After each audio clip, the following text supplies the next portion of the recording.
बहुत बहुत धन्यवाद जहाँ आसले से वेबसाइट स्टार्ट करले बहुत बढ़िया तेलुगु वेबसाइट भी निज मातृभाषा उपरे समस्तंगर टिके सतर्कता बढ़ी गलानी आग अपेक्षा निश्चित रहिबा कथा भी शुभ पल्लव नव पल्लव एटा एक्चुअली मु जहाँ फील करे 2018 एटा डेफिनेटली एटा गोटे माने रेवोल्यूशन कहले कही हबो कारण जो रेट रे नुआ नुआ राइटर्स माननको जो इनविटेशन दिया गला जे पब्लिश करंतु जेटा ट्विटर हो किंबा फेसबुक हो एमतिया एमतिया इनविटेशंस अन्य वेबसाइट्स रो एते आस नथिला कि अन्य माने एते जानि पार नथि थैंक यू धन्यवाद बहुत अच्छा आपनको मतामत देले धन्यवाद मु भाबे माँ जन्म कला माँ आम मातृभूमि तापरे मातृभाषार स्थान आम माँ को जी भल पाओ मातृभूमि को जी भल पाओ मातृभाषा को जी भल पाया दरकार भी कारण आम जहाँ भी परिप्रकाश करू ताकू आम मातृभाषा रे सहजरे आउ भल भाव परिप्रकाश करें अन्य भाषा शिखंतु अन्य भाषार साहित्य पढ़ंतु निजर ज्ञानर परिसीमा को विस्तृत करंतु से किसी असुविधा नहीं किंतु ताकू परिप्रकाश करंतु निज मातृभाषा आमे मु भावे जदि आज भाया दिन मातृभाषा दिन में जदि आमे समस्ते ये छोट संकल्पटे नपाना ताले आम मातृभाषा खाली बचीबनी सुदूर प्रसार ही रही पारि एमितिर तो मातृभाषा एमितिर तो मातृभाषार एते गभीरता जे ताको आमे केबे भी नष्ट करि परिबनी केते आपण जेकोसी भाषार शब्द व्यवहार करंतु कि ताकू जहाँ मिसांतु सेटा केबे भी रहिबनी ता मौलिकता मातृभाषार सब बेले रहिथिबो सेटा केबे चेंज होबनी एते गभीर सेटा तथापि आमे छोट छोट आमर योगदान दे चलिले से आहुरी समृद्ध हबो आहुरी आगु बढ़िबो आमे तो नवपल्लव आरंभ करिथिलु गपु मते मोर मन अछि गपु मते डिसेम्बर मास थिला मते कहला भाई आमे गोटे ई पत्रिका आरंभ करिबा सेटा प्रकृत रे मो पय नुआ थिला कारण मु ई पत्रिका पढि नथिली केबे आगु थिला आगुरु अन्य प्लेटफॉर्म थिला तो मते बाहरु थिला बे आवन त हमर जथेष्ट पुरुना किंतु आमे गोटे नुआ संकल्प नै हाँ आमे नुआ संकल्प नै किरी आरंभ करथिलु नवपल्लवटा तापरे पर्यायक्रमे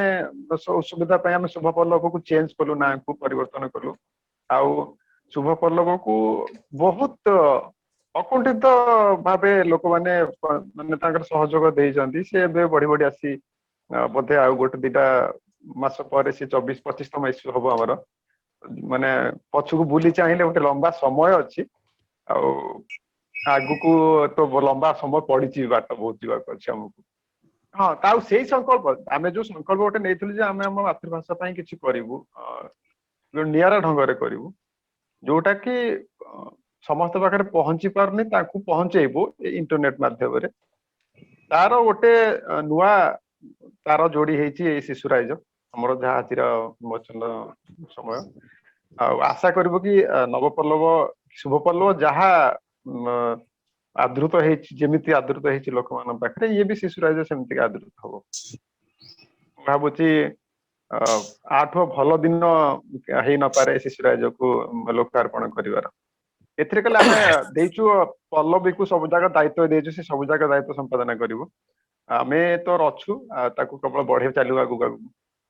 आमे चाहूछु कि किछि नुआ नुआ लोक जोड़ी होंतु सेमान मत सेमान को कंट्रीब्यूशन रहू सेमान भी सेमान को योगदान रहू आमे आउर आगु बढ़िबा पे हमकु जेंति सहज हो तृप्ति को हाँ कहते कि आज दिन जो मातृभाषा दिवस रे शिशुराय जो उन्मोचन है माने हवा ही कथा कहीं छुआटे जन्म हेले प्रथम डाके माँ आउ सी जदि बेंगल जन्म है बंगाल डाकिबो जदि से गुजरात जन्म है गुजरात डाकिबो जदि से ओडिशा जन्म है ओडिशा भी डाकिबो माँ बा बो जा डाकिला तो सेही कथा होची हमें दी पिला मानन को हमें कोन करथले ना शुभ पल्लव थिला ठीक अछि शुभ पल्लव रे हमें सेते बेले कोन कले ना ଆମର ଯୋଉ ଯୁବଗୋଷ୍ଠୀ ହଉ କି ଯୋଉମାନେ ରହି ଯାଉଥିଲେ କିଛି ନୂଆ ଲେଖକ ସେମାନଙ୍କୁ ଆଣିଲେ ଫ୍ରଣ୍ଟ କୁ। ତ ବର୍ତ୍ତମାନ ଏଇ ଷ୍ଟେପ୍ ଟା ଯୋଉଟା ଆମର ଆସୁଛି ବର୍ତ୍ତମାନ ଶିଶୁ ରାଇଜକୁ ନେଇକି, ଏଇଟା ମାନେ ଆହୁରି ଫାଇନେଷ୍ଟ ଆମେ ହେଇକି ଯାଉଛେ। ତ ମାନେ ଆମେ ପୁରା ଜଡରୁ ଧରୁଛେ ଓଡିଆ ସାହିତ୍ୟର ବିକାଶ ଯୋଉଟା କୁହନ୍ତି, ଆମ ଛୁଆ ମାନେ ଯଦି ପିଲା ବେଳୁ ଗୋଟେ ସାହିତ୍ୟ ମନସ୍କ ହେବେ, ତେବେ ସେଇଟା ହିଁ ଆମ ଗୋଟେ ଫ୍ୟୁଚର ପିଢିକୁ ସେ ନେଇକି ଆଗକୁ ଯିବେ। ତ ସାହିତ୍ୟ ମନସ୍କ ପାଇଁ ବର୍ତ୍ତମାନ ଯଦି ଆମେ ଦେଖିବା ମାନେ ଓଡିଆ ସରକାରୀ ସ୍କୁଲ ଠାରୁ ଆରମ୍ଭ କରି ମାନେ ସରକାରୀ ସ୍କୁଲ ଠାରୁ ବେସରକାରୀ ସ୍କୁଲ ବେଶୀ ପ୍ରାଧାନ୍ୟ ବଢୁଛି, ପିଲାମାନେ ଯାଉଛନ୍ତି ପଢୁଛନ୍ତି ସେଠି। ଯାହା ଫଳରେ ସେଠି ଓଡିଆ ଭାଷାର କିଛି ମାନେ ଇମ୍ପୋର୍ଟାନ୍ସ ଯେତିକି ଆମ ସରକାରୀ ସ୍କୁଲରେ ବି ଆମର ଯୋଉ ରହୁଛି ସେଠି ସେତିକି ରହୁନାହିଁ। ଯାହା ଫଳରେ କି ସେମାନଙ୍କ ଭିତରେ ସେତିକି ଡିଟାଚମେଣ୍ଟ ଆସୁଛି ଭାଷା ପ୍ରତି, ସେମାନେ ଖାଲି ଜଷ୍ଟ ଗୋଟେ ପାସ୍ କରିବା ପାଇଁ ଯୋଉ ବି ସବଜେକ୍ଟ ଅଛି ପଢି ଦଉଛନ୍ତି, ଏହା କରୁଛନ୍ତି। ତ ସେ ଗୋଟେ ଭାଷା ପ୍ରତି ଗୋଟେ ମମତା ଆସୁନି, ଭାଷା ସଂଗ୍ରାମ ବିଷୟରେ ଜାଣି ପାରୁନାହାନ୍ତି। ଏଇ ଭାଷାକୁ ଗୋଟେ ସ୍ୱତନ୍ତ୍ର ଓଡିଶା ପ୍ରଦେଶ ଗଠନ ପାଇଁ ଯୋଉ ସଂଗ୍ରାମ ହେଇଥିଲା, ଭାଷାକୁ ନେଇ ଯେତେ ସବୁ ଏକ୍ସପେରିମେଣ୍ଟ ହେଇଛି, ଭାଷାକୁ ନେଇକି ଯେତେ ଐତିହ୍ୟ ଯେତେ ଯାହା ବି ସବୁ ରହୁଛି ସେଗୁଡାକ ସେମାନେ ଜାଣି ପାରୁନାହାନ୍ତି। ମୋ ମତେ କହିବା କଥା କି ଯୋଉମାନେ ସରକାରୀ ସ୍କୁଲରେ ପଢୁନାହାନ୍ତି, ଓଡିଆ ମିଡିୟମରେ ପଢୁନାହାନ୍ତି, ଇଂଲିଶ ମିଡିୟମ ସ୍କୁଲରେ ପଢୁଛନ୍ତି, ତ ସେମାନେ ଯଦି ଓଡିଆ ବି ପଢି ପାରୁଛନ୍ତି, ତ ସେମାନଙ୍କୁ ଯଦି ଆମେ ଏଇ ପତ୍ରିକା ଜରିଆରେ ସେଭଳି କିଛି ବୈପ୍ଳବିକ ଚିନ୍ତାଧାରା ଆଣିପାରିବା ଏଇ ଶିଶୁ ରାଇଜରେ, ପାଷ୍ଟ ହିଷ୍ଟ୍ରିଜ ଯାହା ସବୁ ରହିଛି ଭାଷାକୁ ନେଇକି, ଆମ ଐତିହ୍ୟକୁ ନେଇକି, ଆମ ସଂଗ୍ରାମକୁ ନେଇକି, ଏଇ ଗୋଟେ ଗୋଟେ ଆର୍ଟିକିଲ ଆମେ ଦବା ଯୋଉଟା କି ସେମାନଙ୍କ ପାଖରେ ରିଚ୍ କରିବ, ପହଞ୍ଚି ପାରିବ। ଆଉ ଗୋଟେ କଥା କି ସେମାନେ ଯଦି ଗୋଟେ ପତ୍ରିକା ପଢିବାର ଗୋଟେ ହାବିଚୁଏଟ ଗୋଟେ ଆସିବ କି ସେମାନଙ୍କ ଭିତରେ, ଜେନେରାଲି ଏବେ ସବୁ ସ୍ମାର୍ଟଫୋନ ବ୍ୟବହାର କରୁଛନ୍ତି, ସମସ୍ତଙ୍କ ପାଖରେ ଟ୍ୟାବ ଅଛି। ଆମ ପତ୍ରିକାଟା ଯଦି ସବୁ ପିଲାଙ୍କ ପାଖରେ ପହଞ୍ଚି ପାରିବ, ଆମେ ଚେଷ୍ଟା କରିବା ପ୍ୟାରେଣ୍ଟସ ମାନଙ୍କୁ କନଭିନ୍ସ କରିବା କି ତୁମେ ଯାହା କରୁଛ କର, ତୁମ ପିଲାଙ୍କୁ ପଢିବା ମାନେ ଗୋଟେ ପଢାଅ ଗୋଟେ ଜିନିଷଟାକୁ। ଆମ ପତ୍ରିକାଟାକୁ ସେଇ ଭାବରେ ସେମାନେ ପଢିବା ଦରକାର କି ତୁମ ପିଲାମାନେ ଏଥିରୁ କିଛି ଜାଣିପାରିବେ। ଆମେ ସେଇ ଓରିଏଣ୍ଟେଡ ଆମେ ବନେଇବା। ଆମ ମେନ୍ ମକସଦଟା ରହିବ, ମୋଟୋଟା ରହିବ କି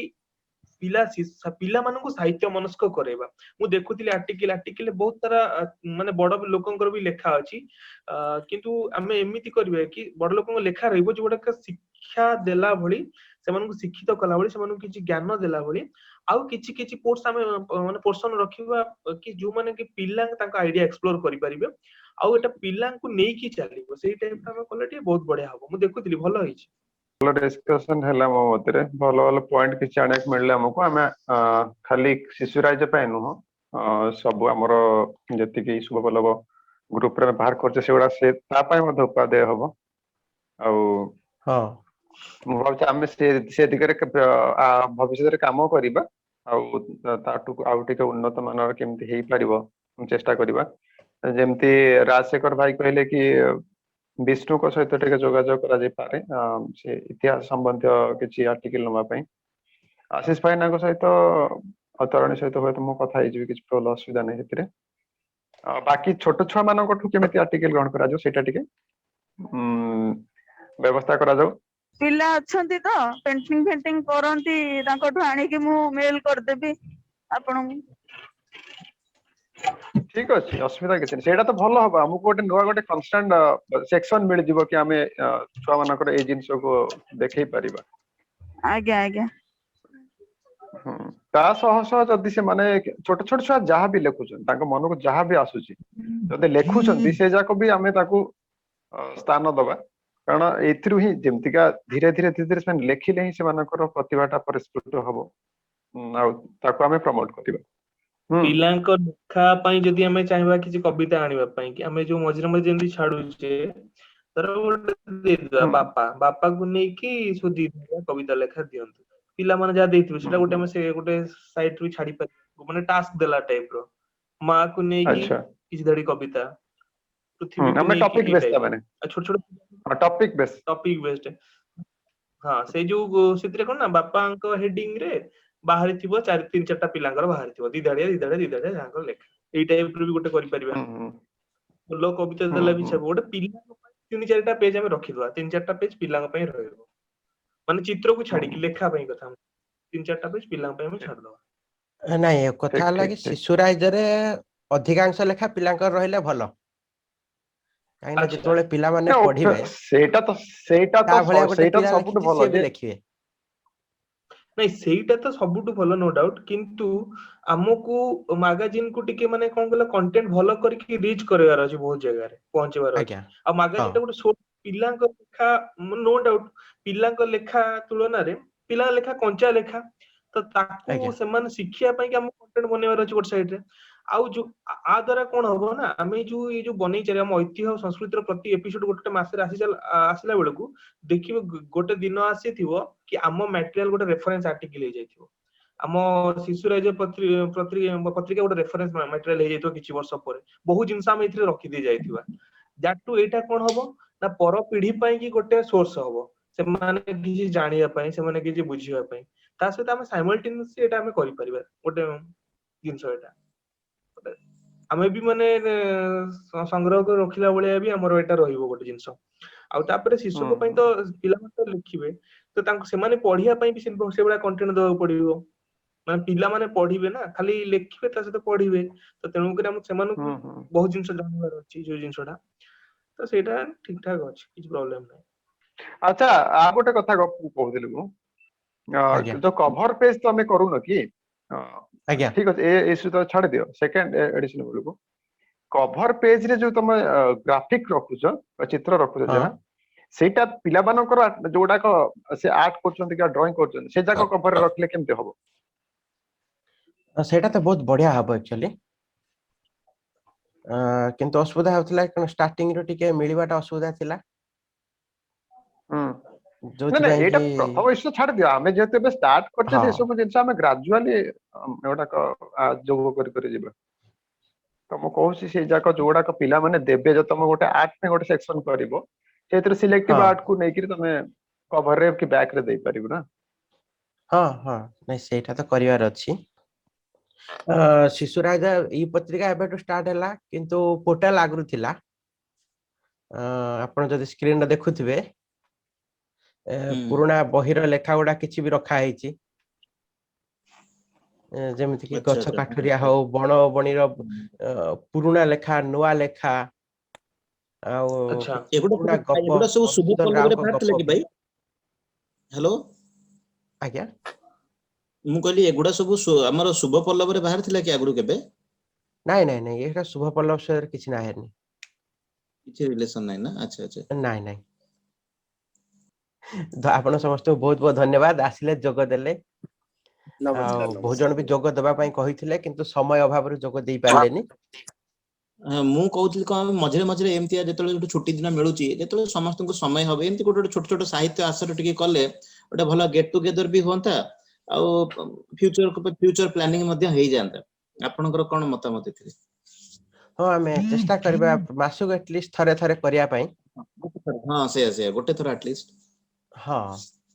ବେଶୀ ନାହିଁ ଅଧଘଣ୍ଟା କି ଘଣ୍ଟେ କରିବା ପାଇଁ ସେଇଆ ଆଜ୍ଞା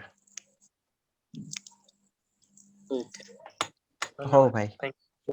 ଧନ୍ୟବାଦ ରହିଲି ଓକେ ଆଜ୍ଞା ଧନ୍ୟବାଦ ଧନ୍ୟବାଦ ନମସ୍କାର ନମସ୍କାର ନମସ୍କାର No.